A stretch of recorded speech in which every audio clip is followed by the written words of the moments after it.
Hello, friends. Welcome to the Luminous Youth podcast.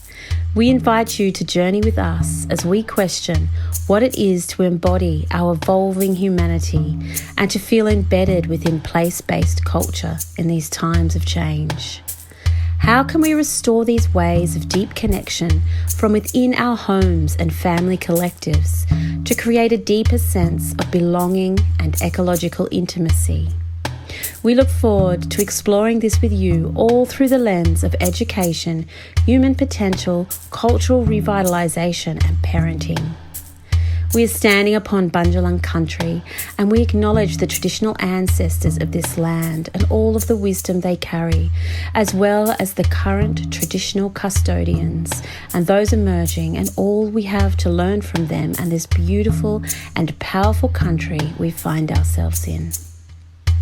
And now we invite you to take a moment to close your eyes if you're not driving, to take a few intentional breaths, to consciously slow down and to open your heart and your consciousness. Let's imagine we are around a community fire, a fire lit with the intention of seeing beyond what exists now. Tales of our glorious future written within the smoke and the flames.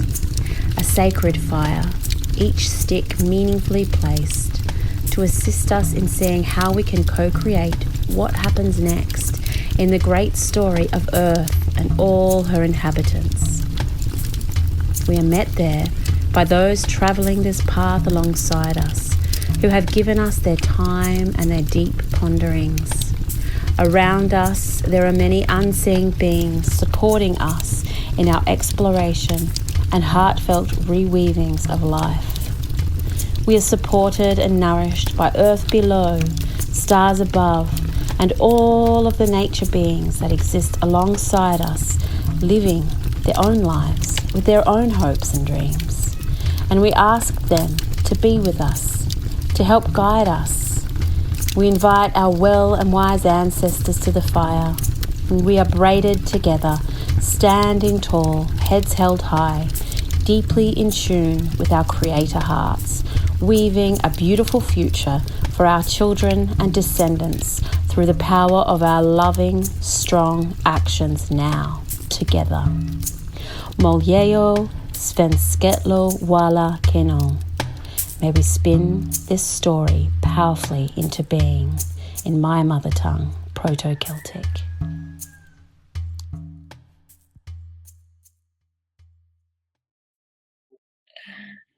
Welcome, Luminous friends. Today we are here with an amazing, amazing woman. Her name is Brittany Jane Laidlaw, and she is a somatic ecologist and a rewilding mentor with over 11 years of experience leading embodied nature connection programs.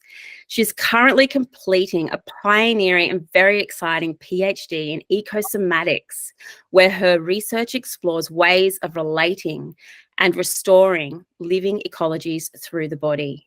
Her work has received numerous awards for its unique leadership, including the inaugural Westpac Future Leaders Award and the Prime Minister's Endeavour Award. Britt also holds a Master's in Environment in Somatic Ecology and various certificates in Nature Connection, Trauma-Informed Somatics, and Permaculture. Today, Britt offers a range of programs that guide people through the Earthed framework. It's experiential map. It's probably both. It is kind of experimental, yes.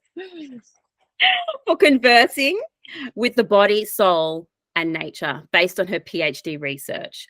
Prior to this, Britt was the co-founder of Wildsong, a nature mentoring program for children and families where she shared ancestral skills, stories, music, and movement as a catalyst for holistic well-being and cultural repair. And we have also been so blessed to be working with Britt over the last term in our Luminous Youth programs with our middle-aged kids and our older kids. And we have just felt so deeply supported by her solid presence and her like deep wisdom. We've been so grateful. So welcome, Britt. It's so good to finally be here chatting. It's been a long time in the making, and thank you for the beautiful introduction. And it's been a huge blessing for me to be involved in what you're creating with Luminous Youth. I have just witnessed what you guys have been doing over the years and feel honoured to be invited in. For me, that recreation of the village has been at the heart of really all that I have tried to do in the world. And so I'm just backing you, and it's beautiful to be involved. So thanks for being here too. Thank you. So let's begin with what is ecosomatics for people who have no idea, who've never heard of it, which is probably a lot of people because it's a very new emerging discipline. So what is ecosomatics, Britt? It is a very new discipline, and I'm actually the only person in Australia who will have a doctorate in this at the time of recording. And very, very few people are researching ecosomatics around the world. At this stage, it's very limited in that academic setting, although people are starting to practice more and more just in the period of which I've been doing my PhD in this topic of the last 4 years. Probably the last year, I've seen all of a sudden this explosion of people online talking about this topic. And it's quite exciting that I've seen it referenced in a lot of academic papers. People have referenced my description of what it is. So ecosomatics as a field of knowledge and research and practice combines the fields of somatics and deep ecology. So deep ecology was invented or created based on this philosophy that we are interconnected with all of life. It emerged out of what was called the shallow ecology movement, which is all about kind of eco-efficiency in service to humans.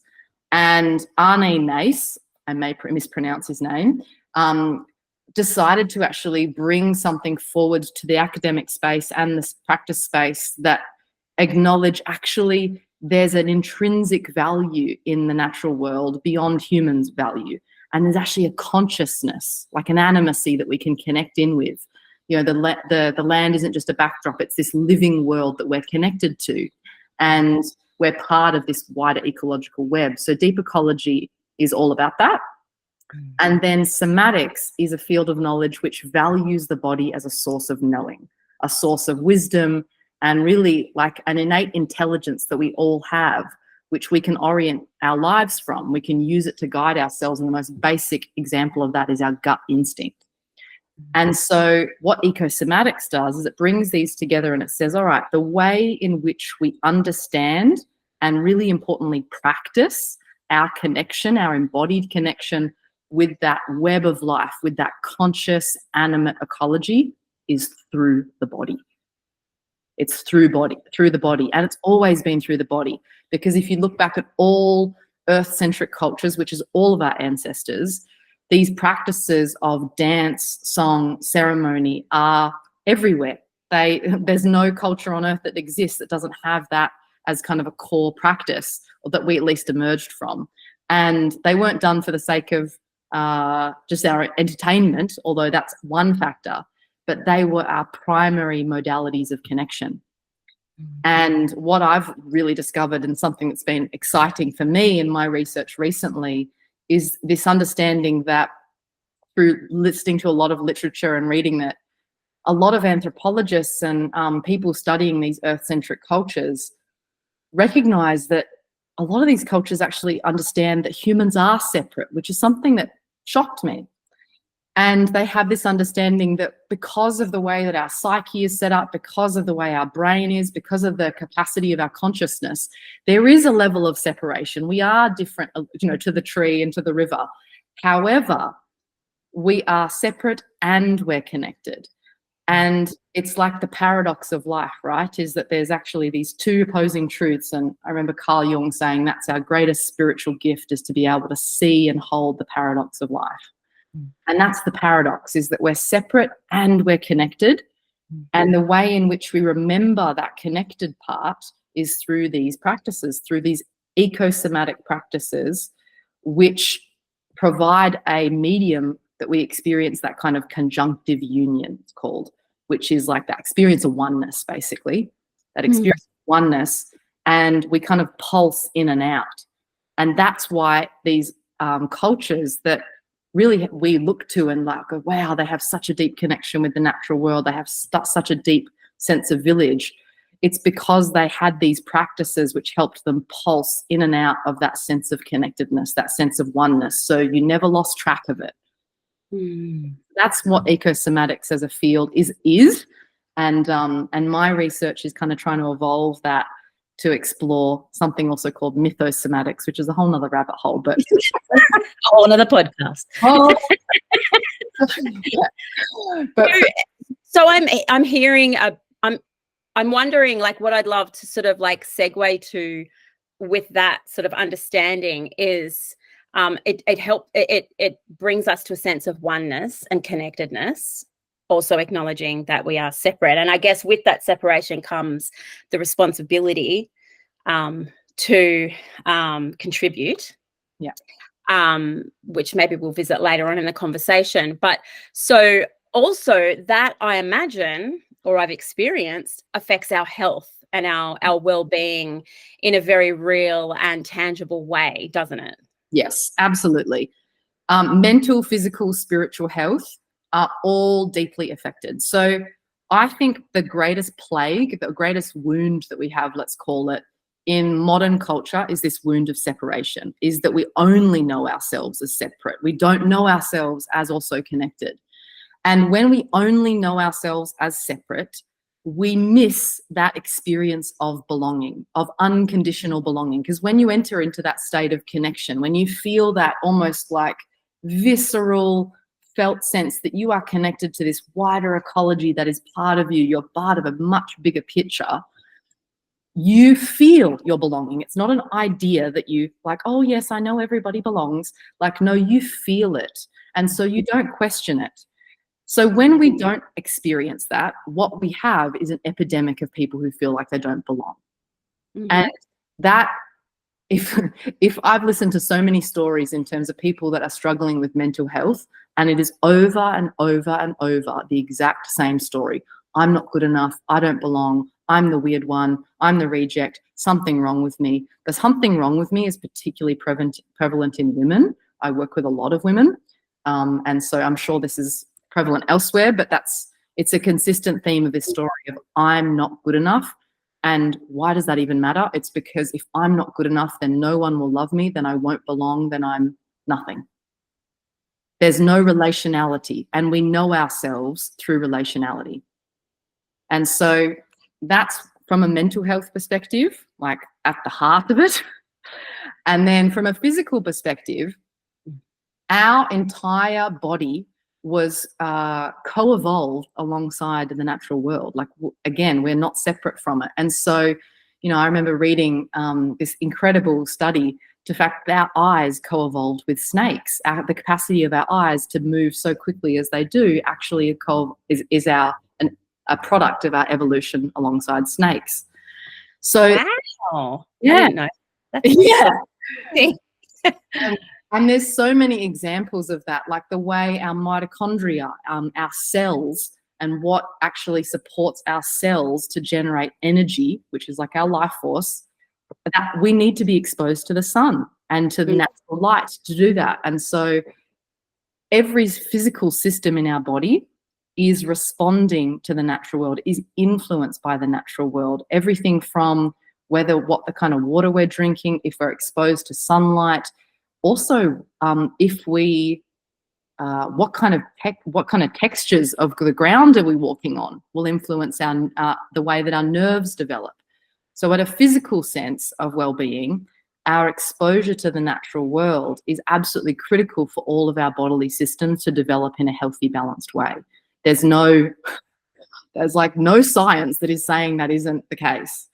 And so from that sense of like the way that we know the animate ecology, it's also the way that so again, from that kind of mental and physical, and I'm introducing the spiritual aspect, is that we won't actually feel or even sense or even understand our relationship with the animate world, with the spirit of the land, unless we are sensitive, unless our body is attuned enough to be able to detect it. So if we are not outside exposing ourselves to the sensory environment, to the feeling the wind on our face, to feeling the difference of temperature and understanding, knowing what time of day it is by the amount of light exposure in our eyes, if we're not having this embodied relationship to the natural world, our senses are dulled. Our senses are dulled, and the way that the land communicates with us, the animate language of the land, is sensory. It's sensory based. And so if we are not essentially working that muscle, you could think it's like a muscle that you've got to develop or a skill that you have to develop. If we aren't exercising that, we're going to be closed off to that conversation. And so from a spiritual perspective, it's no wonder why so many people feel isolated when our lives are mostly indoors, and when we haven't trained our nervous system and our senses to be able to detect that language. And that's why you could have someone from an Indigenous culture who is deeply immersed in these kinds of rituals, practices, all these things, so in which their sensitivity is still totally online, which is, by the way, our human, it's our standard. That's not unusual. That's kind of like the baseline. You could have an Indigenous person or someone who is practicing these skills really as a core part of their lifestyle, walking down the road or walking on a bushwalk right next to someone who's from a modern, kind of more Western, I'd say, culture, or who isn't practicing those, who hasn't developed their sensitivity. They could be walking side by side down a bushwalk and have a radically different experience, and they're doing the exact same thing. So that's how it influences our health in those very multi-layered ways. Yeah, amazing. So I'm smiling so big over here because it's just, yes, yeah. And so I'm so glad that that's where we went, because it really informs a lot of how we create Luminous Youth. Mm-hmm. And the programs we run and the way I've parented my 4 children is just informed by that. So maybe we could visit, say put that there where their senses are being stimulated, they're online, their sun is kind of informing their circadian rhythms. They have their own personal one-on-one relationship with the animate world around them. It's not through a book or through like cerebral information. It's actually experiential. Mm-hmm. As opposed to, as a society at the moment, what we offer youth. Yeah. What we offer them is 5 days a week from 3 or 4 years old, some earlier, inside a lot of the time, like 90% of the time. Learning with the left side of their brain, very logical, very cerebral, very little experiential, and also very little relevance. Like it's not like what we do with life-centric learning, where life informs what we learn. We learn through life, so it's always relevant. It's never not relevant. So children who live in that way, they will learn to read when they need to learn how to read, because they want to read a certain book, or they want to read the signs at the zoo, or do you know what I mean? Like, it's always relevant to what they're doing. So there's never an abstract situation where they're learning history about the Vietnam War because you do that when you're 14, because that's what the curriculum says, and it's this kind of really vague information. There's not that. But what, as a society, we do offer children is that 5 days a week, 6 to 8 hours a day. Then they go home and do homework. They have assignments on the weekend, or organized sport, which is also taking them outside that relational environment. It's sort of structured and predetermined. So can we compare those two? Because I love how well you are able to visit those things. Like, I know it deep in my body, and it's what's informed me for the last sort of 25 years. But like from your beautiful, like sort of deep understanding of the psychology and the somatics of that, what's the difference? Like what happens and what sort of human comes out of, you know, what's online in that kind of situation? And I know, yeah, I'll just leave it at that. I love it. We have such a shared passion for this. That's wonderful. I think there was a study that I found radically interesting and very revealing around this exact topic. So there was a study done in the 1960s, and it has been since updated as well. And it was a study that was performed for NASA. NASA enlisted two doctors called Dr. George Land and Dr. Beth Jarman. And NASA wanted to know, what is it that actually makes a genius? They wanted to understand what is the formula for divergent thinking, which is essentially creative thinking. It's thinking outside of the box. You know, we want to understand this because we want actually more creative people. We want people, you know, to be come and join us at NASA who need to think like that. And they developed this test to measure divergent thinking, to measure creativity. And what they found is when they did the test on 4 to 5-year-olds, 98% of 4 to 5-year-olds registered as geniuses at the genius level of creative and divergent thinking. Just say that again. Yeah. 98% of 4 to 5-year-olds registered as geniuses. Just let that sit for a minute. Yeah. 98%. I've got goosebumps. Yeah. Yeah. And then it's quite a sad story afterwards and very revealing, because when they then measured 10-year-olds, they noticed that it had declined to 30%. When they measured 15-year-olds, it had declined to about 12%. And then when they finally measured 30-year-olds, 30 to 31, 2% of our genius is remaining. Now, what is it that interestingly occurs across most Western modern cultures at 4 to 5 years old? What is the thing? What is the thing that influences them? It's when they start school. Yeah. Yeah. And to let that fully sink in and let the grief of that, 98% of our young people, you know, and I personally think it's, you know, probably 100%. Totally, yeah. But on their measure, you know, on their measure. They've got to have a little bit of... And you know, if no science, you've got to also account for anomalies and all the things. So you've got to, but I think, you know, that in this particular context, 98%, and then they enter school, and by the time they're 30, it's gone down to 2%. That's the influence of school. And, you know, I can sit here and say, I don't actually think that school is working and things, and it sounds like an opinion, but this research shows, yeah, no, we can measure that. Because what's the biggest factor influencing what happens to these young people? That's the year that they enter school most of the time.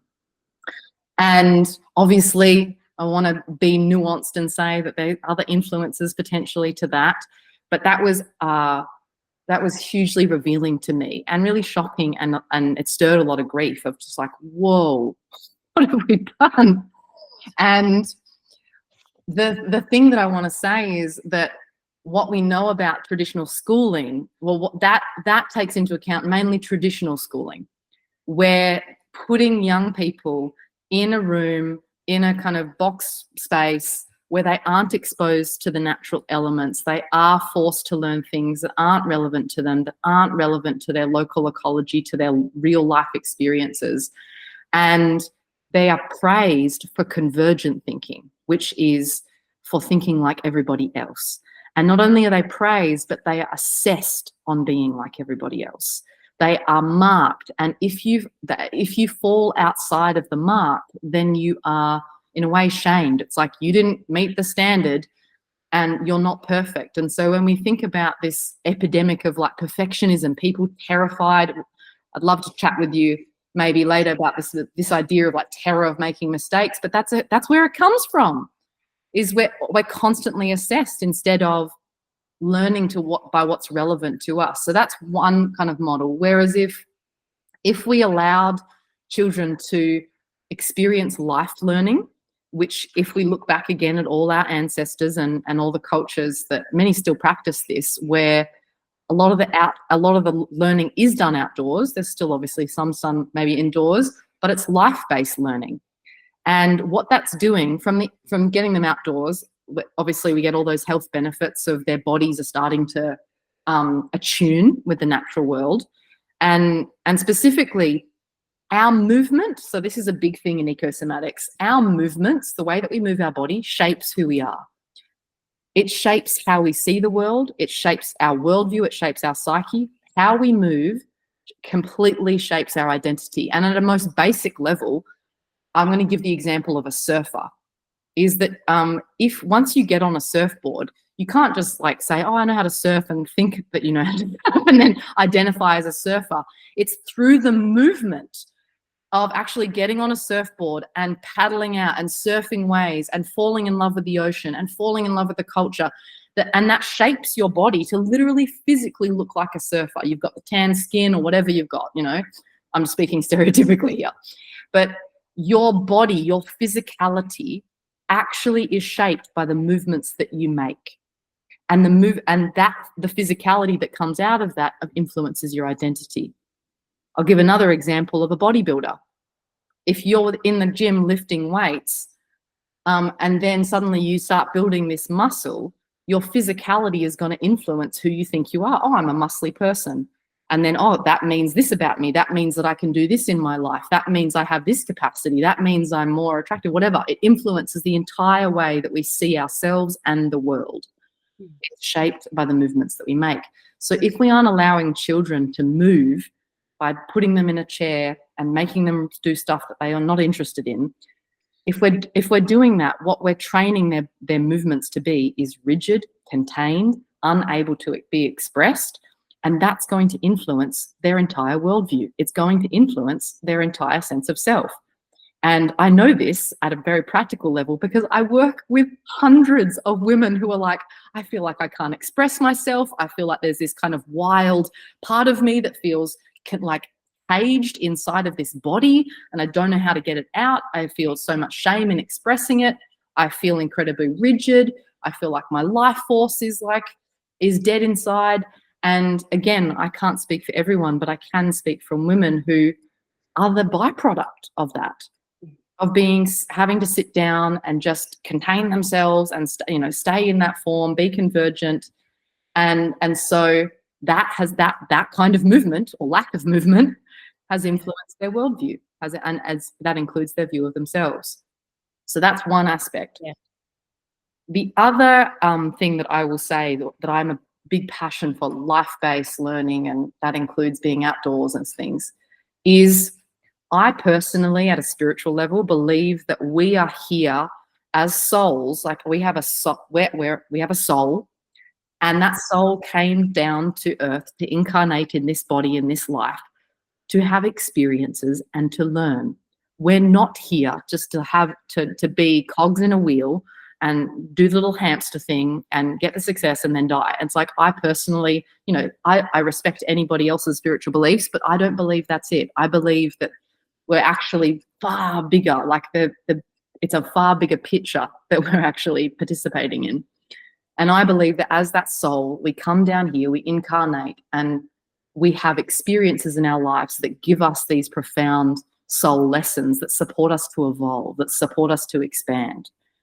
Now, what life learning does is that it leaves the door open for those experiences to meet us. And those experiences that meet us, when we're not forced to say, no, this is the only experience that I'm willing to have, this is the only experience that I'm allowed to have because we're sitting in this classroom and it's relevant to me. When we have life-centric learning, we're allowing life to meet us, and life will always meet us in the specific way and the specific way that we need to learn. So, and in doing that, we're getting our most effective and efficient kind of expansion. And again, I've seen the outcome of not doing that because I've met so many people that are like, so challenged when life does show up later in life. And they're like, oh my God, I don't have any capacity to deal with this. I was not trained for this, which is real life shit. Yeah. That's for real life shit. And the other side is like, I don't actually know how my soul communicates with me. People feel completely out of touch with that part of themselves because they don't actually even know or they aren't aware when it arrives right in front of their face because they've been trained to only look inside this little box. And they miss the key signs. It's like life is showing up. And so often when I work with women in my ecosomatic work, they'll come to me and they'll be like, oh, this is the challenge that I'm facing. I'm like, okay, let's have a look at where else this shows up in your life. It's an energetic pattern. And, all of these other places where it might be showing up, which you might identify as a challenge or something uncomfortable, it's actually, those are the life lessons.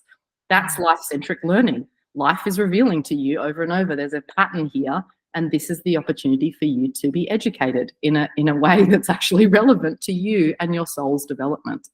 So that's for me a side-by-side of the difference between what I believe and what the research is telling us is that more traditional schooling model of like sitting down, learning things that aren't necessarily relevant to their local life versus more life-centric learning that is, has lots of outdoor time and sees the being as a holistic being, treats them at the soul level, really, treats humans at a soul level, not just cogs in a machine, not just, well, these are the skills that you need to know. This is the stuff that you need to know to be a productive human in our economy. Yes. So true. Yeah. So true. And I feel like it's also like, it's great to sort of add to this piece that it's considered so radical, life-centric learning, unschooling, homeschooling. It's considered so radical still. But it's actually radical and very much an experiment school. Like school is actually this new, very, very new and a very, very tiny amount of time of humanity have we been doing school. So I think what's more radical is that sort of the school system. This is actually just going back to what we've done for thousands, if not millions of years. So, and when you were talking about, like the actions of our bodies, I was just like, I closed my eyes, and I think I wrote about this at one stage, but like I could imagine like a kid sitting still within the walls, and even the glass, even though if we've got light with the glass cuts out a lot of the spectrum of light that we need to be healthy and for our bodies to be in healthy kind of cycles. So they're kind of in this room and they're kind of doing this action or this action or this action. Like that's the actions. They're very like mechanical. They're very like completely separate to the entire like teeming with life, communication happening all around them. They're completely ignoring that and just making these little micro movements. And then like beside that, I imagine this child outside who's come across a paw print of an animal that is just teeming with information around what that animal was doing, the energetics of the mood they were in, where they were going. Maybe there's a scat nearby and you're checking that out. And there's this like this multi-dimensional communication happening and these like multi-layered movements happening. And the two of them side by side always really brings me back to what we're doing. We're really doing is we're creating a very mechanical way of our brain working, because it wasn't until we started using tools that we really created language. So it's really true that what we do with our hands really affects how we are in the world. And so like I think we've gone from doing all these different movements with our hands and our bodies to this. And I think it terrifies me, to be honest, to think what that does to our brain, to who we are as a species. I feel like, it's something to really sit with, is the difference in the energetics between little micro mechanical movements and movements that are very much mirroring and communicating with the world, the beautiful animate world around us. And I have experienced firsthand over and over and over again for 22 years that actually life shows up so fully when you do. Yeah. And I mean that from a perspective of a mum with just leading from her heart that said, you know, life, I want you to teach your children, my children. And so I always said to them, you've got two mums. You've got that mum, the big mama, What? and me. Yeah. I feed you and I love you and I listen and obviously I help in this physical world, but there's also another being, there's another whatever you call it out there showing up and directing you and putting stuff in your lap and and so do you imagine how much more capacity we would have as adults as well to be able to meet that mother life when sometimes the hard lessons come from life as mother? Could you imagine our capacity to be able to meet that if we had the practice all throughout our childhood, which is ultimately when our brains develop? It's like totally. And our capacity as mothers is nourished because, you know, I feel like I'm kind of making this up as I go, really. I have been making this up as I go. But I know that when I'm in tune and I'm working in that way that I just described, like I'm like really like, oh, like spirit, what is it that the kids need to know? You know, how can I bring this to them? Or it'll just show up and I see it because I'm on, you know, like I see it and I'm like, oh, and we go in that direction. And oh, let's go out to the backyard. And there's, you know, a goanna vomiting up bones and feathers. And I'm like, oh my God, let's check it out. And then we research, you know what I mean? Like when you're on, actually you're so much more supported and it's so much less draining as a mother. And so I don't have all the answers because I often feel very drained, but I can tell you that that's one little part that I have found to be true is that when we are really like sharing this mothering journey with the great mother and the great, I got reminded in a meditation the other night that there's also the grandfathers. But, you know, these beautiful beings that are around us that we're supported. And so it's not all on our shoulders, you know, and it's so much more inspiring and magical. So many more synchronicities happen. We feel in the flow. Our children pick up on that. So then they're in the flow. They see that they can manifest out of nothing because it happens. But you've got to jump off that cliff, you know, you've got to take those risks and trust something invisible, I think, for those things to happen. So there's two ways I'd love to go from here.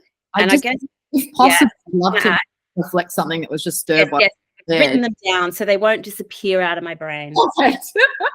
That's like me too. Go off on tangents. Is that I want to pick up on that thread of it may be confronting, but I think a lot of us feel drained, mothers included, because we know deep down that there's something off.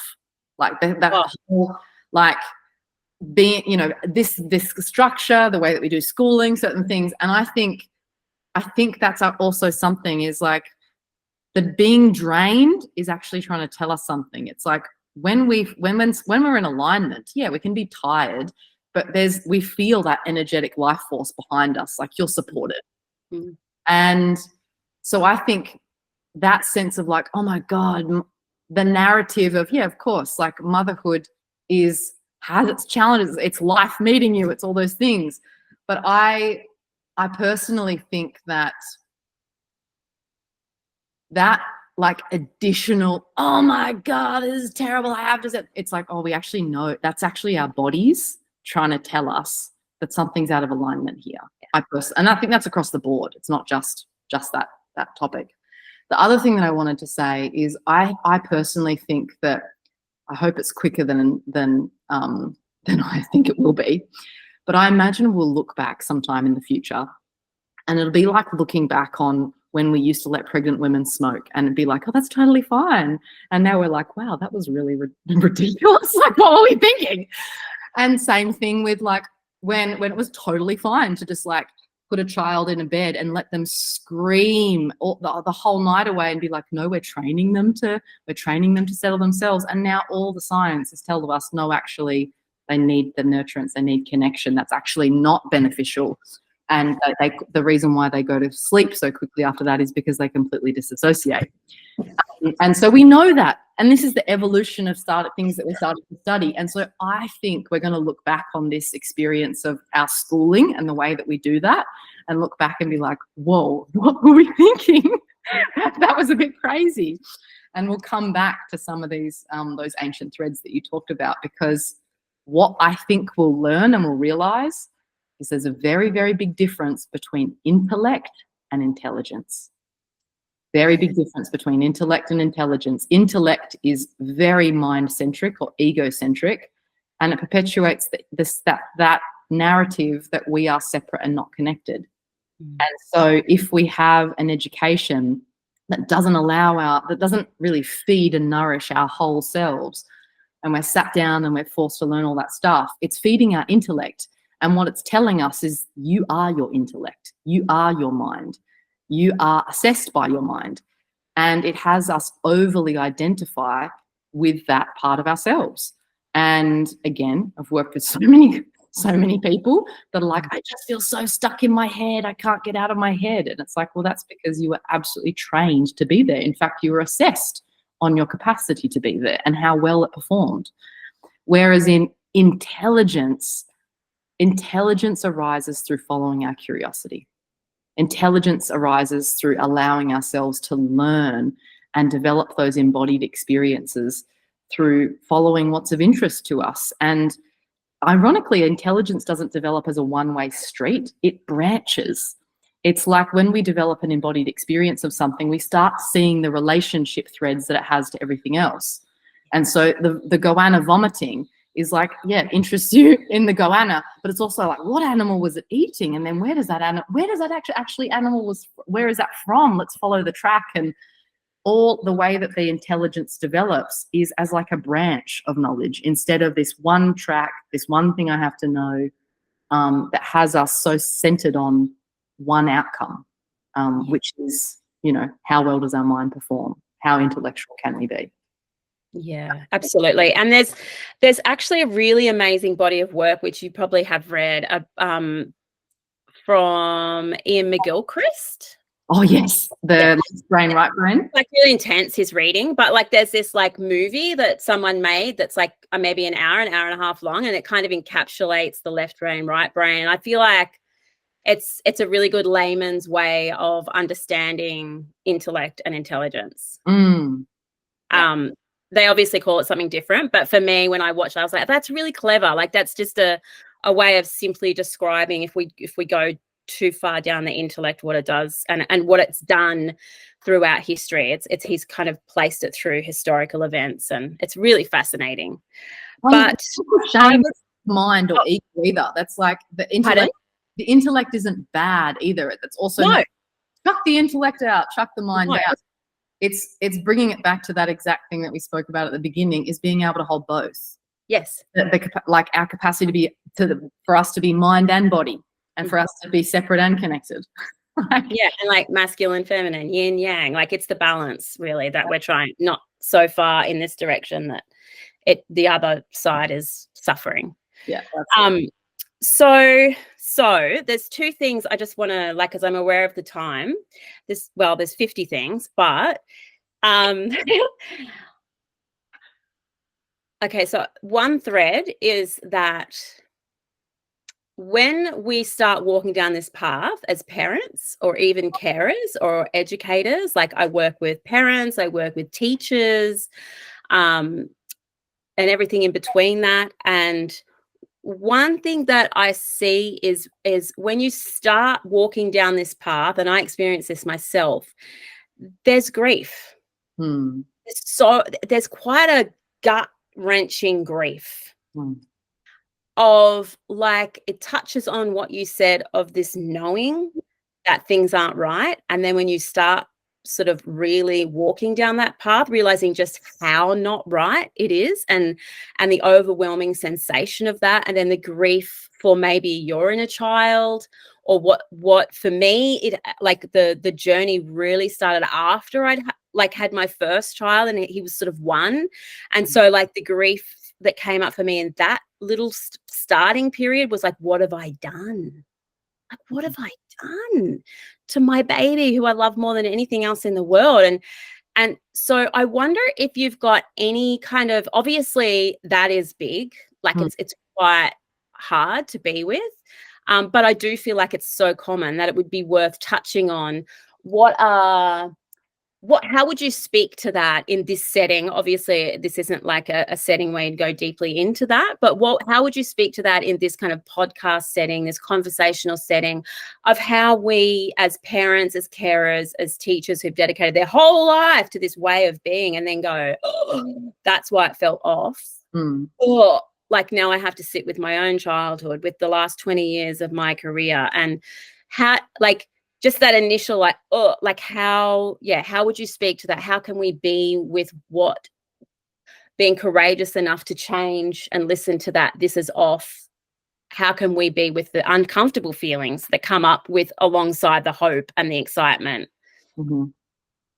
Grief is our ticket home. Yeah. I've discovered that there is actually no way to escape it. And this came up in my research, interestingly. It actually caught me by surprise, is that grief is the thing that opens our heart enough to another possibility. And there's no I'm not crying. It's true. It's the thing, it has enough weight to alter something. Anyone who's experienced immense grief know that it changes us. There's no going back after that, experiencing that kind of grief. And that's the wave. That's the kind of tidal wave that we need to steer the ship in a different direction. Grief is our ticket home. When I did my eco-somatic research project for my PhD, part of that was dancing the mythologies of place, because when I spoke about mythosomatics, it understands that the animate land isn't just conscious for no reason. It's actually full of stories. The land is animated by mythologies, by the mythologies of place. And that's what we were dancing. When we were dancing all these ecosomatic rituals and things, we were dancing those stories. And when I was dancing this story, I picked a story from my ancestry, the myth of the Selkie. And I spent the first probably 25 to 30 minutes weeping, and it came from nowhere. It came from the depths of me, and it was like the most ancient grief. And then what unfurled, what opened in that, was then suddenly I felt life start to move me again. It was like the grief was the force, the only force that was strong enough to break the dam. So that force, that animate force of life, which I describe as soul, I call soul the unique expression of the anima mundi. The anima mundi is the world soul. You might want to call that universe, God, Shakti, whatever name you want to put it for that kind of, that life force that animates everything. I call our soul it's the unique expression that God, universe, anima mundi moves through you. And grief is the only force that had the capacity to open the floodgates so I could feel it again moving through me. Because life puts all this shit on top and we can't feel it anymore. And I personally, that's why grief is the ticket home, because it's the only thing that is able to bust through it. So we can feel it again. And from that, this entire incredible ritual dance experience unfurled.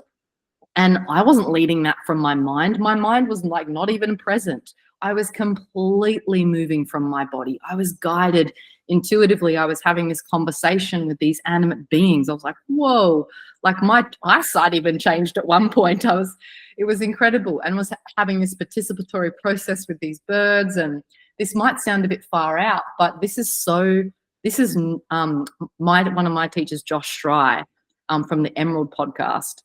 He has an amazing episode called like this animism, seeing this animate force and participating is normative consciousness. It's been our normal consciousness and worldview for 99.99% of our human history. And so this might sound strange, but this idea of what we're living in now is far stranger. Far stranger. So I personally know through my embodied experience, and also just, not just that, but through what I've read, through what the data is showing, is that grief is the ticket home. It's not something to be avoided. It's when we let ourselves be opened by the grief, like let our heart be broken open, because it's the only thing strong enough to break it open enough to love again, to experience that love again, to realize that it's not just love wasn't only available in that thing that you're attached to that now has to change. It's actually available everywhere, and particularly in the natural world, where we're home. So that's what I will say, is that just shifting that perception of grief as being something that's bad, that we want to avoid, that's hard. It's like, no, it's actually the most beautiful catalyst for where we need to move now as a culture. Life-centric learning is a way of life. It is a worldview with ancestral connection, scientific backing and practical implementations, and it draws its inspiration from a revitalised future. If you feel called to expand your ideas around what education truly is and how we can tend to the soul or the hearth of the family while keeping each person's true essence intact, you are invited to consider a one-to-one familial wisdom session, a personal exploration around the practicalities of how life-centric learning can look within your family constellation. For more information, visit luminousyouth.org. So beautiful. I feel like I had a little cry to myself then. I feel like I'm at this juncture in my parenting where my 3 older kids are older. One's overseas, one's living away, finished his apprenticeship and starting his career, and the other one has just got his license and he's off. He's the 3rd, so he's like an adult. And I wasn't quite ready for the wave of grief that has hit me. And I am simultaneously so happy for them. And this is the moment, I know that my parenting doesn't stop at all. But I really understood what you said, in that I have found, by feeling those waves of grief and by having times where I do cry, I move, I write, I walk, I go up into the bush and feel all the feelings, because there's a lot of shame around feeling grief for your children getting older. If I try and express that to people, they're like, "Oh, let them go." And of course I'm letting them go. I've let them live a free life from day dot. But there's a grief in them actually stepping away into this culture and out from underneath my little wings. And there's such an exquisite, painful beauty in that ending that I feel is so important to be felt and experienced, so that, like you said, it can shape me into the mother I need to be to adults. Yeah. Because it's a completely different type of mothering that they need now. And our society will say they don't need mothering, and I guess what it is that society doesn't understand what kind of support we actually do need as adults, and it's obviously very different to what a child needs. If I kept mothering in that way, it would either ruin our relationship or would impede their growth. But I feel like those concentric circles of support really break down as children become adults, and I feel like that's another fracturing and fragmenting in our world. And so I really get what you mean, that that feeling, so that you are able to change into what's needed for this new story, for this new chapter in any journey. For me, that's what's happening for me in this moment, but there's been many of those, and there will be many more of those. And so, yeah, creating the space to allow it to change you is just so beautiful. And one of the things that's come up for me during that time, which is the other thing I wanted to speak to, is mistakes. Mm.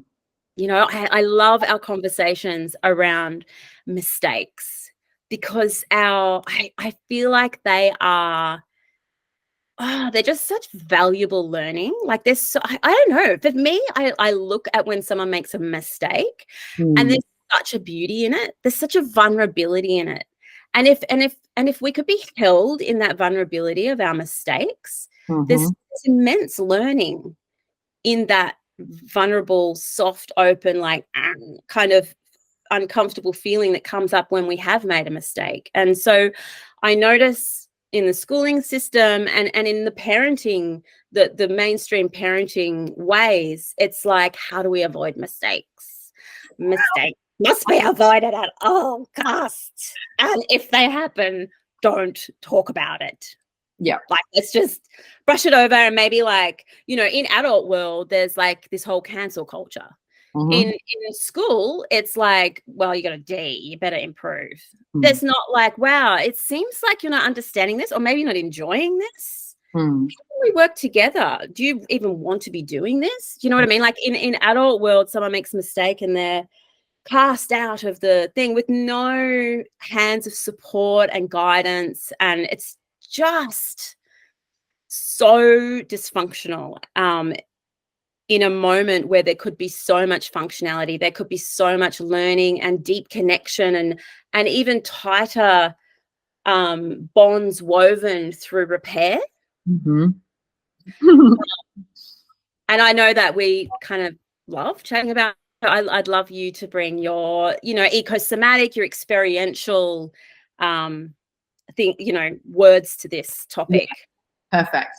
And I want to track back just real quickly, because you mentioned something that was so poignant, is that we can't talk about rites of passage without talking about grief. They go hand in hand, because rites of passage are inherently about death as much as they are about rebirth. And so grief is such an essential part of a rite of passage, which ultimately is just a transition from one life stage to another, a transition from one model of culture to another, a transition from one way of being to another. And grief is always involved, because it's the door, that it's the way that the portal is opened to the next stage. You know, that's how it happens. So I'm mentioning that because if there are mums listening, it's like the grief is actually supporting your child, because you're opening the door for them to then walk through into the next phase of their life. Actually an essential part of the process, and your body remembers that. Your body remembers that, because again, we've had those rites of passages in our lineage for 99.99% of human history, and it's only in this modern blip that we haven't had those.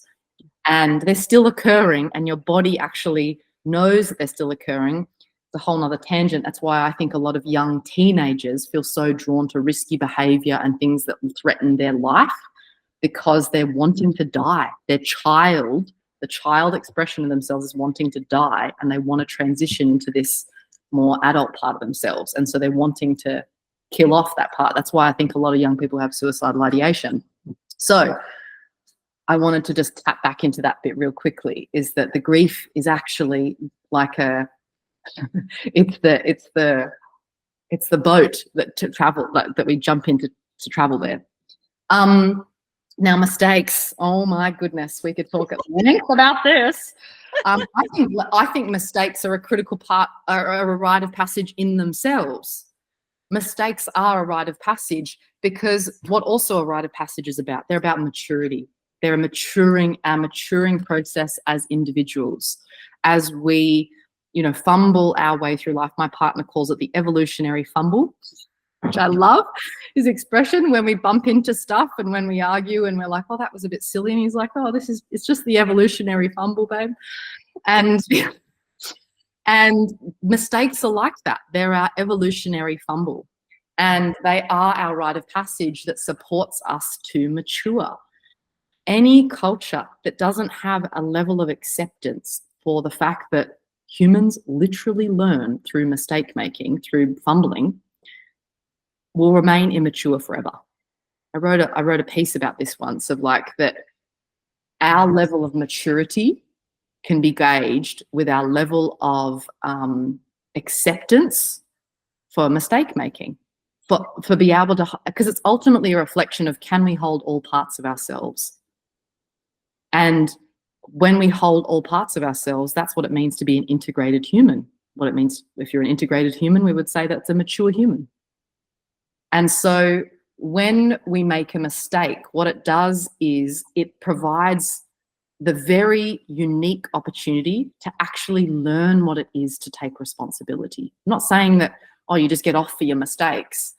It provides an opportunity to go, oh man, I actually stuffed up there. And our natural human inclination, because we have a very sensitive heart, our natural human inclination is to remediate that. Now, what we've invented instead of that is shame and guilt, and said, no, this is bad, instead of allowing a human's natural response. When we hurt another, our natural response is, oh, I'm sorry, how can I fix this? How can we repair? The only reason I believe that doesn't happen is because we've been raised in a culture whereas if you admit that you've done something wrong, then everyone's like, see how bad you are, you're going to be punished. Punished, yeah. Punished for doing something wrong, even if you admit it. And even if you want to try and repair, you're going to be punished. And so, you know, if we look at the history of where that comes from in schooling, there's that whole thing of being marked and assessed based on how perfect you can be. And there's, again, we trace back to the fact that if we had life-centric learning that was outdoors, that was eco-somatic based, what we're constantly doing is having lots of little mini micro mistakes from people stumbling and tripping and learning as we go. And that may include little challenges that we face in life as they show up. Like, I'm sure that you've experienced those as adults. and what we see in Luminous Youth with our little groups when they make mistakes, and we circle up and we talk about it, and we don't use words, so that don't use names, so that we don't shame the person. We just talk about the experience. And how open are kids to that? Yeah, absolutely. And we trust that they're learning experiences. Whereas if we limit sorry, I was getting no, it's all right. It's all right.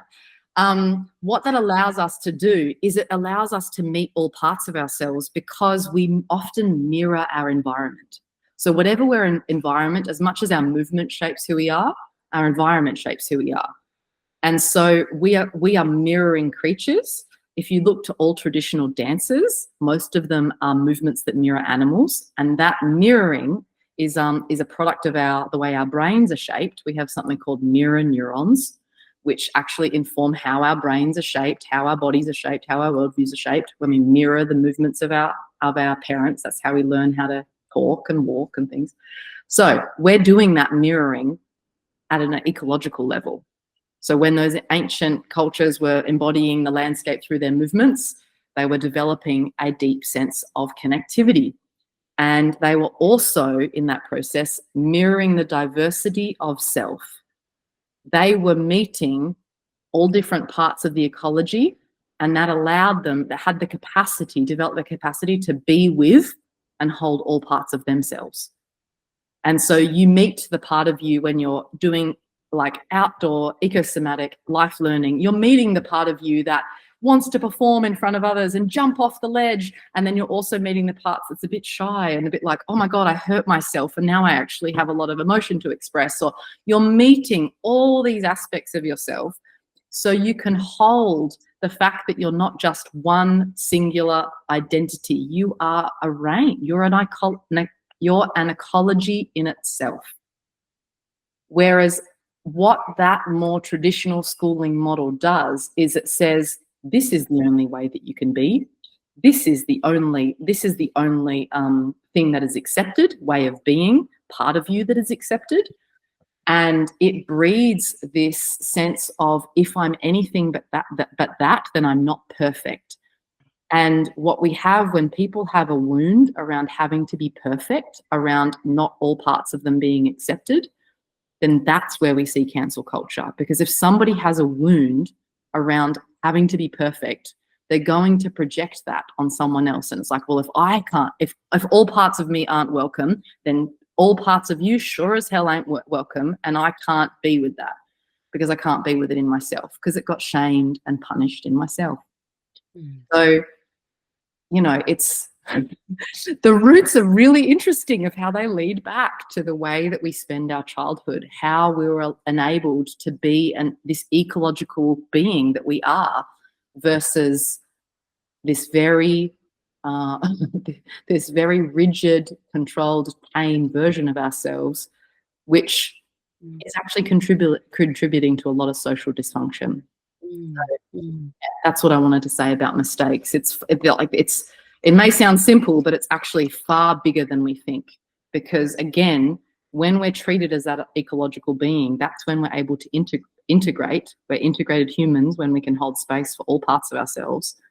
And being integrated is what it is to be mature. You know, we can hold space for the fact that we might not agree with someone, but we can respect their opinion. We can respect their religion. We can hold space for the different cultures or whatever. And we are certainly not seeing that now. We're seeing more and more and more polarization. And that simply comes from our inability to be able to hold space for all parts of ourselves. And yeah. And I think the world is actually, you know, the world out there is actually giving us so many opportunities to learn that one. Totally. You know what I mean? Like, it's just like, there's another one, there's another one, there's another one. And like, obviously it will take us a bit to kind of to work that out. But there is so much polarization, which is such a like profound opportunity for us to be with all of these uncomfortable parts of ourselves, because it is uncomfortable. It can be uncomfortable. Like I know during COVID and things like that, it was really uncomfortable, but that's the point. Hey, like, can we hold space for those parts without making any bad or wrong? Because that entire language of wrong, bad, that's again a product of the mind, a product of the ego, a product of the education system. Yeah. That idea that there's a right way and there's a wrong way. Yeah. It's Yep. Yes. In nature. I wanted to like speak to just very quickly before we begin to wind up, is when you brought in rites of passage. I feel like there's this little I feel like as the Western culture, so when I speak about like, you know, society, I just mean like westernized society. And I think we've kind of all gone, oh, rites of passage. We need to do rites of passage. And so we create a weekend or like a week-long thing where we go and we do our rites of passage. And I totally did that for my daughter when she started to bleed. Of course, we celebrate changes. And I also feel like, and I just would love to sort of start planting seeds, because it's something I think about a lot, is that actually there's a lot more to it. That's like one little piece of the puzzle. Actually, we don't create rites of passage. Life does that. Life creates oh, like, okay, so you finished grade 12, so we're going to do a rite of passage. You know, like we're not that powerful, actually. Like life will present us with the rite of passage. What we can do and what we endeavor to do with Luminous Youth is create tools and skills and points of connection through story, through song, through fire, through gatherings and literal tools of how to, and strategies of how to be with the moments that life presents us with a rite of passage, when we do start to bleed, when we do make a monumental mistake, when our children do start to leave home, when our baby becomes a toddler, when, do you know what I mean? Like, there's thousands of rites of passage, and we can be in different aspects of like 30 rites of passage at the same time. We can be in the beginning of one, we can be coming out of another. It's not so linear. And I think we like to linearize things, which I get, because then we feel kind of in control, and there's a beauty to that. Like, I totally get it. And I just feel like it's a bit messier than that. Like, it is. It's so true. Yeah. I think a lot of teenagers kind of push back, and they're like, "Oh, I have to go to some weird weekend." And like some are super into it and really excited to be celebrated. But what you just shared so reminds me of like that, just the real messy process of it. I'm reminded of what Dr. Miriam Rose talks about. She is the incredible First Nations woman here in Australia who brought this concept of Dadiri to the wider conversation. And she has a piece, you can look it up, when she's speaking about Dadiri, and the way that it works is the deep listening. That's what it kind of translates roughly to, this deep wellspring. And she says, we're not in a rush. We don't actually have to do things at a particular time, or we listen. We listen and we listen, and we wait until we're told. We wait until we get the message to do ceremony.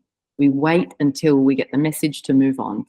It's all listening. And so I remember the same thing learning from when I was in Mirrawong country from one of the elders there, Auntie Edna. And she was saying, we always look to what the star constellation, we wait for a particular constellation to be overhead before we do a ceremony. And that's eco-guided rites of passage. That's actually listening to life, and then life is saying, okay, it's now. And it's, again, responding to what's naturally emerging, what's showing up as like, okay, that's not even planned. It's like, oh, okay, maybe I've seen the butterfly, and that is a representative of this particular ancestor or this animate being or this family member. Oh, that means we've got to gather and we've got to have this conversation now, because that life is showing us that that's something that's necessary. And that's really like, if we want to peel it back, what were the rites of passage in service to? It's not just the maturing of humans from that individual perspective. The whole point of a rite of passage is every rite of passage that we transition through, we come home deeper and deeper, and we come home to our place in the ecology, and that includes responsibility. With every rite of passage, we get a greater responsibility to the place, to country, or to the ecology that we belong. We get a greater responsibility to the collective, whether that be our family or to the wider collective. And so that's what they're really orienting. They don't really have value unless they have that quality to them. I think about when young men, like the vision quest, which is kind of more of a popularized rite of passage now that has become kind of taken up by the Western world. Vision quest is going out 4 days, 4 nights fasting to receive a vision. And it was originally just a men's ceremony, so it wasn't actually designed for women. And ironically, they modeled that ceremony off what women naturally experience over 4 days of their first bleed. But the whole purpose of that for men to go out is that they developed a relationship with the land. So when they came back, they had a new level of responsibility to the land. Yeah. So, like if our rites of passage aren't attending to those parts, like, I understand. It's like we're in the evolutionary fumble. Yeah, we are a big one. And that's what I mean. Like, it's no, like, obviously we still do what we've already done. That's beautiful, the celebration. But I think sometimes the teenagers push against because they can feel it's off. They can feel it's not the whole story, and they can feel not much actually does change after that in how society treats them. And I was just trying to think when you were speaking. Yeah, someone said to me, and it just really stuck with me, is every time you quest or you go through some massive rite of passage, you more deeply know like what your contribution is to the world. And that's what it's all about, is what's your contribution? What's your contribution, you know? So bringing that into like what both of us are passionate about more generally, which is cultural repair. You do amazing work with women. You're bringing this, I got a little sneak peek of some new exciting, and not even just exciting, but really unique opportunities for women to dive deeper into everything that we've spoken about and more, and to get a deeper understanding and actually experience a lot of what we've spoken about and more. And the real guts of Luminous Youth is born from this deep yearning that came through a rite of passage for me, that I just feel good. I feel like alive. I feel energized by weaving cultural repair. I'm a weaver, and cultural repair is my, what I want to weave. And so because I'm a mum of 4, I felt really drawn to slowly chipping away, doing little bits towards. I don't have a grandiose vision. I just chip away with the children who are in our little community. And obviously that's going to expand with our online stuff that we've got coming up. But all of it comes back to cultural repair, bringing us back to what it is to be a human. What is it that brings us back to our true humanity? And that's expressed with Luminous Youth through children and their parents. And reading your stuff, I just got this really beautiful like understanding that you're really bringing that to women as a just reminding us of the full range of like vast all of the elements of what it is to be a human woman. It's totally embedded in our amazing world. So I just love to hear about just in general, like what it is you bring to cultural, like what moves you about cultural repair, and then how you're honing that at the moment, how that's expressing at the moment. Because I feel like people like us and like so many others, I think a lot of cultural repairers and weavers are born right now, obviously. And then we all have this little like a little thread that we're weaving. So as a vast topic, and then how are you weaving that at the moment? Yeah, beautiful. Thank you for asking that question. And how I weave it, the thing that I am most passionate about is having people's soul landed and activated and expressed in their body.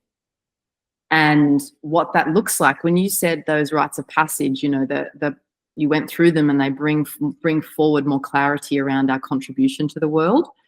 I couldn't agree more. But the thing that I want to identify there is that our contribution to the world isn't always translated as what we do, the job that we have. It's the frequency that we emit. And so I actually believe that our soul could be even more simplified as just saying our most authentic self.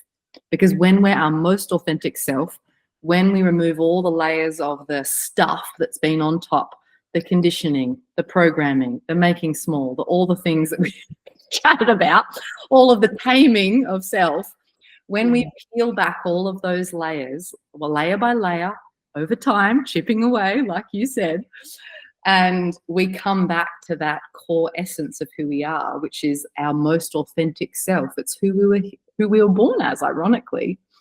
And that self that we get to, that's where soul is just pulsing through us. That's where we feel it. That's where we're expressing it. And that can be in the work that we do, but truly what it's really about, what the biggest gift that we can really make in the world is that translates to a frequency. We end up resonating at a frequency, and frequency is far more effective because it can reach people without even working with them one-to-one. You know, our frequency is something that shifts our entire the entire functioning of our consciousness on this planet. And so what I'm really excited about, and the work that I do, is I support women to be able to go through that process of peeling back all the layers. And I do that really consciously and guided by the pattern language of nature. So the earth framework, which you spoke about at the beginning in my intro, was the framework that I developed through my own journey of the soul tugging at my ankles and my life falling apart and having one of those rupture moments that I'm sure we all have, that brings us into that point of grief, that opens up us enough to listen. And it was a 10-year process of trying to understand what my soul was trying to tell me in that place, because everything looked good on paper. I was I had all the perfect things that I was supposed to do, all those check boxes that school told me and all the life told me. It's like, this is where you got to be. And then you'll be rewarded with happiness. And I was like, I am on the carpet, fucking bawling my eyes out. Like, what's wrong? And that's when I started my own unraveling process and unlearning process. And in those 10 years, through life experience, through like exploring modalities, but also through my master's degree and now my PhD, I came to learn this pattern language that I could read in mythology and in nature. Mm-hmm. And I started to see, well, we are bodies of nature, and the sun, the moon, the flowers, the trees, they are all also bodies of nature. And what is some of these patterns that I can observe in the way that those bodies of nature have this life force, their soul pulsing through them, and that I could actually copy? And I mapped that out. And what emerged was this kind of, I don't want to say step-by-step formula, because I also want to acknowledge that it doesn't always happen in a linear way, but it gives us a sense of a map. And that map, as I started to practice it, is the map how we come home. Because we can talk about, this is where we need to get to, this is the ideal, but it's like, well, how the hell do we get from here to there? Mm. And how do we do that honors the way that our body was designed as an ecological being and the way that it works, and there's clues for how that's done in nature and in myth. And so that's where the earth framework was born, to support people in that untaming process, layer by layer. Each of the earth is an acronym. Each letter stands for a stage of the process, until we come to that place where we can feel soul alive in our body, where we're resonating at that frequency, and where we become the gift that we were designed to be for the planet. Amazing. I call that our wild self. That's, I call that really reclaiming our wildness, the full ecology of self. And our wildness is our most untamed, natural, authentic version of ourselves. So that's what I support women to do. Great. Amazing. And I've listened to you speak to that, and it's profound, and it's so all encompassing, and like a container almost, to like a cocoon to transform in. It is. It's totally like that. It's like there's definitely a point where we have that disillusion inside of the chrysalis. That's also we're like mush. Yeah, we're all mushy. Just part of the process. Stage 4. All together. Yeah. Britt, I'd love to finish off with just like a question that came to me then. I hope I'm not putting you on the spot. Well, I am, but I will. I would just love to ask you what it is, because you've had so much experience with Wild Song and how beautiful and amazing and successful that was. So many of our local families, attended and were a part of that. And now you're with Luminous Youth, and that's kind of a continuation, I guess, of that same sort of thing. And I'm wondering what it is that you've noticed, and what it is that you're getting out of working within our cocoon. of children, of working with children. Obviously I work with the parents separately, but like Brit's just been doing 2 and 3 days a week with the kids out on country, experiencing our culture. So yeah, I'd love you to share from your perspective. Yeah, beautiful. I've loved actually learning some of the creative things and almost like cultural, what is it called when you kind of the ways of doing things. I can't think of the word right now. Wild Song, when I started it, it was very nature connection, almost bushcraft skill focus in that way. But we had an underpinning of rapport-based relating and a lot of empathic relating essentially so that was a big theme. And so it's been so beautiful to come to Luminous Youth, and there's more, there's a diversity in terms of that whole human of, you've got the craft, and then you've got the Paul storytelling, which is always beautiful. And what I've observed in myself is what I can say is that I have experienced my own little wave of grief when I first started back working with Luminous Youth. Because when I wrapped up Wild Song, it was one of the most beautiful chapters of my life. And it was in the storm of all the COVID era. And I moved interstate, and it just, for whatever reason, life just had a plan for it. And that was the plan had it wrap up a number of years ago. And I was at peace with it because I've just got familiar with meeting life and meeting that invitation to let things go if they're meant to let go. But what occurred for me when I came back to Luminous Youth and saw the influence of these young people, the influence of the work that you're doing, and also actually meeting some of the young people that I've worked with. And so I've known them for the last kind of 4 or 5 years when they came to Wild Song, and now I see them further developed in the work that you're doing at Luminous Youth. I hit my own wall of grief of like, oh my God, I actually see, the impact, the lasting impact that we were doing. And that's been such a treasure for me because it's opened my heart to possibility that I think naturally when we experience a loss in our lives, there's a part of us that closes off, that doesn't want to experience, and that might even happen unconsciously. And so coming back and working at Luminous Youth, I realized it's like, oh, wow, I don't think I've fully let myself grieve this in that way, because I'm meeting it again as I'm seeing the ripples of this work long term. And that's why I'm just so honored to see how you are carrying that over term, and how you're wanting to over long term and wanting to share that now with the world.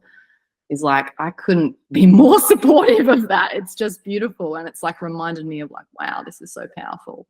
The other thing that I also want to say is just that I've observed that I deeply appreciate is like, I teach at university now. And so, I've lectured students who are second year. I was teaching a bunch of second year students in sustainability.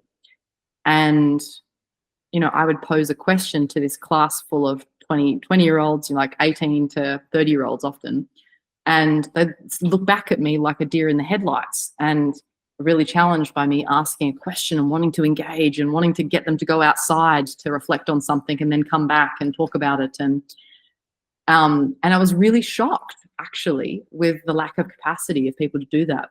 And then I go and spend a Tuesday with our group of 11 or 10 to 14-year-olds, and the level of dialogue around really complex topics blew me away. I was like, wow, the capacity of these 14-year-olds, 13-year-olds far outweighed the capacity of these like 20-year-olds, to the degree where it was so stark. I was shocked. And I was also, it was just living evidence for me. I was like, wow, this, say what you will about it being an alternative path, a different path or whatever. But if we're talking about actually supporting our young people to be whole, embodied, incredibly intelligent and impactful humans in the world, I've seen no greater example than that, than the work that you're doing. And it feels an honor to be part of it. and I've got evidence of that now. I can say to someone who's taught university students, it's like pulling teeth comparatively, and with all compassion to the people, you know, from all walks of life that I meet there. But yeah, that's why it's like, oh gosh. And it allowed me to meet my grief in terms of, oh wow, what system have I actually been investing in recently? And that's okay to question that. I think it's healthy, because we have these little moments in our life which kind of go, actually, what's important here? Bring it back, you know. Yeah. So yeah, thank you. That's what Luminous Youth has done for me as a person. Thanks, Britt. Mm. Woo, receiving that so wow, so deeply, because I just want to honor here us, Mm. you know, us, like me, you, Paul, and our ability to come together and share and create and give to that thread all together. Mm. Because I feel like that's a trick, you know, that's a tricky road to walk. And I feel like our big hearts and our love and respect for each other has just made it even more powerful. And I'm so grateful for you for showing up in that way, open-hearted and courageous and fully, like, solid. Just I'm here. It's so rare, and I'm so grateful. And so I just really want to acknowledge that about you. And when you're in, like, and when you're doing something, you're fully there and you're fully present. And yeah, I feel that. Mm. I love that.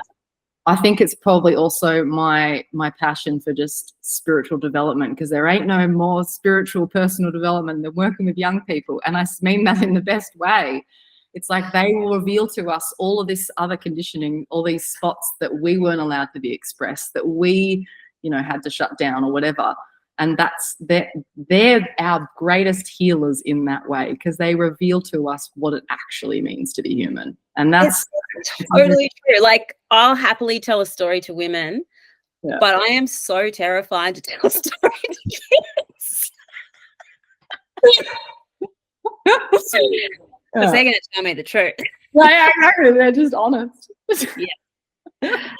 Oh, thank you so much, Britt. That's like, oh, so rich. And I can already, like, I'm already thinking, oh my God, we didn't even cover myth and all the other aspects of our, like, of your amazing work and what we're feeling passionate about. So I hope that we can organize a part 2 and delve into all of the other beauty and richness that we bring and that you bring. And yeah.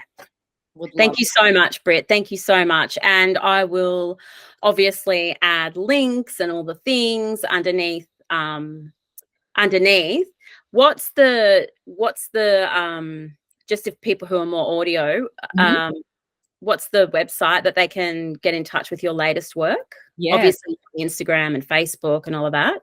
Yeah. So my full name, BrittanyJaneLaidlaw.com. That's 2 T's. And so if you look up Brittany Jane Laidlaw, you'll see my offerings there. I'm just about to launch, at the time of recording this, a new membership for women, and also on the horizon an Ecosomatic course, which will be like anyone can join that. So that's open to everybody.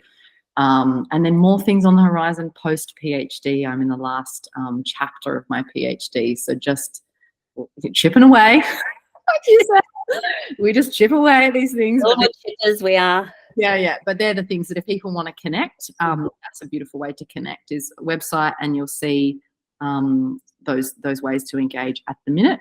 And depending on when you listen to this, there may be more on the horizon as well. Amazing. Thank you so much, Britt. Thank you, Bobby. Always a pleasure. Love chatting with you. Thank you for joining us today. For more inspiration, nourishment and learning, please visit us at luminousyouth.org. Moyeo urbo surasto crijo, quo lauja com adribo. May you trust the longing of your heart to lead you home. Prayer words in my ancestral mother tongue, Proto-Celtic.